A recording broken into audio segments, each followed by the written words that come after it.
Dans cette vidéo, nous allons nous aventurer dans le lac souterrain de Saint-Léonard, le plus grand lac souterrain d'Europe. Le lac se trouve dans le canton du Valais, plus précisément à Saint-Léonard, un petit village qui se trouve entre Sion et Sierre. Le lac se trouve dans une grotte à une douzaine de mètres sous les vignes. Il est ouvert au public depuis 1949. Mais dans les années 2000, il a dû fermer pendant 3 ans suite à des éboulements dans la grotte. Depuis, la grotte a été restaurée avec plus de 5000 tiges d'ancrage.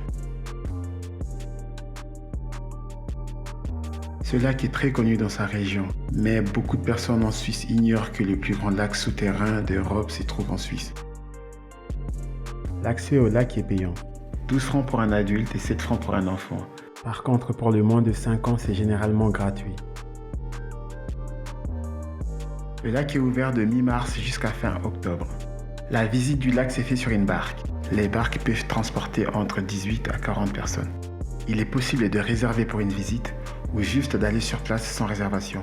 Mais vous risquez d'attendre 30 minutes voire 1 heure. Car si vous avez un programme, je vous conseille vraiment de réserver sur leur site internet. Ce qui est bien avec ce lac, c'est qu'il est très facile d'accès, que ce soit en voiture ou en transport public. Il n'y a pas besoin de marcher 4 heures voire 2 heures pour voir quelque chose de magnifique.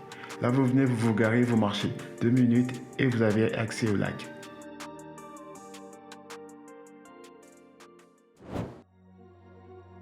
En 1943, la grotte a été découverte. À ce moment-là, la grotte était totalement immergée. Cependant, le tremblement de terre de 1946 a créé plusieurs fissures dans la grotte. Grâce à ces fissures, une bonne partie des eaux ont été évacuées.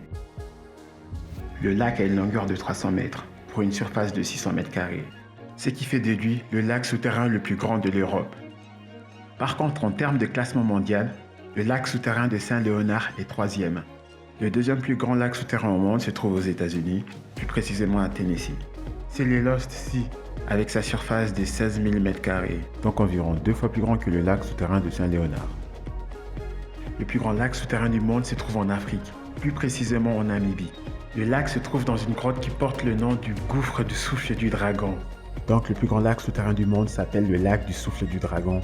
Ce lac a une surface de 20 000 m², environ 3 fois plus grand que le lac souterrain de Saint-Léonard. Il n'y a pas beaucoup d'informations sur le lac du souffle du dragon car l'exploration de ce lac a débuté il y a 5 ou 6 ans. Actuellement, le lac du souffle du dragon est en cours d'exploration. D'ici une dizaine d'années, on aura davantage d'informations sur ce lac. La température de la grotte est de 15 degrés. Il est conseillé d'avoir un pull ou une veste pour les personnes qui n'aiment pas le froid. Généralement, un simple t-shirt suffit car la durée de la visite est en moyenne entre 30 à 40 minutes, donc vous n'allez pas avoir le temps de ressentir le froid. Par contre, l'eau est de 11 degrés, beaucoup trop froid pour se baigner ou de nager sans une combinaison. La température de la grotte ne change pas au cours de l'année, donc la grotte a toujours eu une température de 15 degrés. Cette information est importante pour la suite. Avant la naissance du lac, le sol était composé de gypse, de marbre et des autres roches. C'est maintenant qu'on va parler physique-chimie. Le lac s'est formé grâce à un processus de dissolution. Le gypse est une roche qui a tendance à se dissoudre en contact avec l'eau. C'est ce processus qu'on appelle une dissolution. Comme le sol était composé majoritairement de gypse et de marbre, lorsque le gypse a subi une dissolution, une grotte s'est formée avec un bassin composé de marbre et des autres roches. Durant plusieurs centaines voire milliers d'années, la grotte a pu stocker beaucoup d'eau. D'où pourquoi à sa découverte, la grotte était totalement immergée.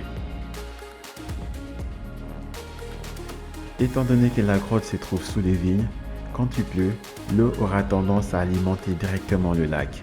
Lorsque le lac reçoit trop d'eau, les fissures sont là pour évacuer l'eau en plus. Ainsi, ça garantit toujours au lac d'avoir le même niveau d'eau. En hiver, le lac est fermé. C'est à ces moments-là qu'ils effectuent plusieurs contrôles, notamment les contrôles de sécurité et les contrôles de matériel. C'est aussi à ces moments-là que des travaux sont effectués. Pour le contrôle de sécurité, ils profitent de vérifier toutes les tiges d'ancrage et aussi de vérifier l'état de la grotte. Autant vous dire qu'il y a beaucoup de boulot. C'est aussi à cette période que les plongeurs de la région profitent d'aller s'entraîner dans ce lac. D'ailleurs, c'est eux qui nettoient et ramassent les objets au fond du lac.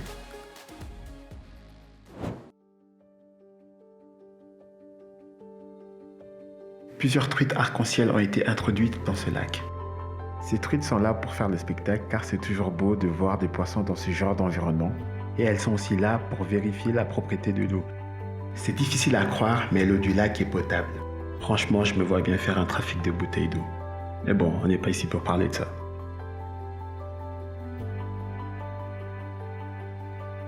Comme la grotte a une très bonne acoustique, une fois par mois, un concert est organisé sur le lac.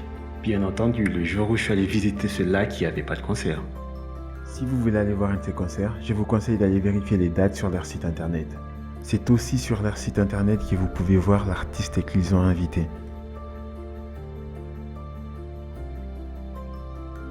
La grotte possède un marbre blanc, c'est le marbre de Saint-Léonard.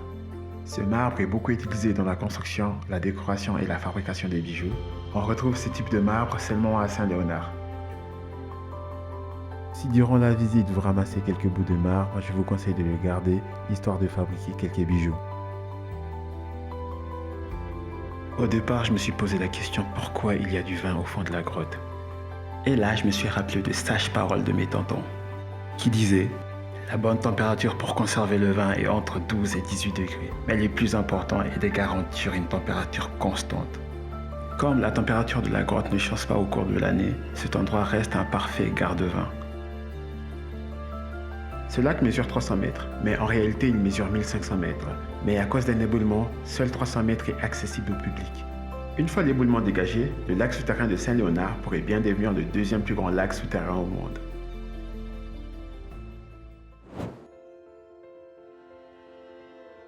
Ce lac offre des spectacles magnifiques. Entre la beauté de ses jeux de lumière, ses histoires, ses anecdotes, ses poissons et son concert, pour le concert il faut avoir beaucoup de chance, le lac a de quoi séduire le grand comme le petit. Il est difficile d'estimer l'âge de la grotte. Juste admirant les fissures qui sont les témoignages des différentes époques. On retrouve une tranquillité dans ce lieu, donc laissez-vous conduire et profitez du spectacle.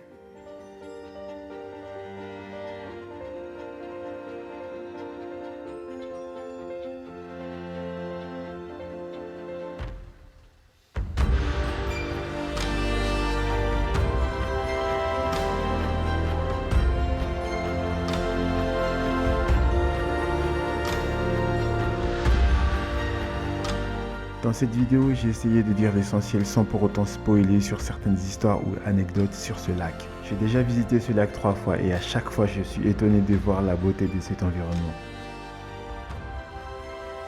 Merci d'avoir regardé cette vidéo et un grand merci aux personnes qui travaillent dans les lacs souterrains de Saint-Léonard, car ces personnes font un travail incroyable dans ce lac.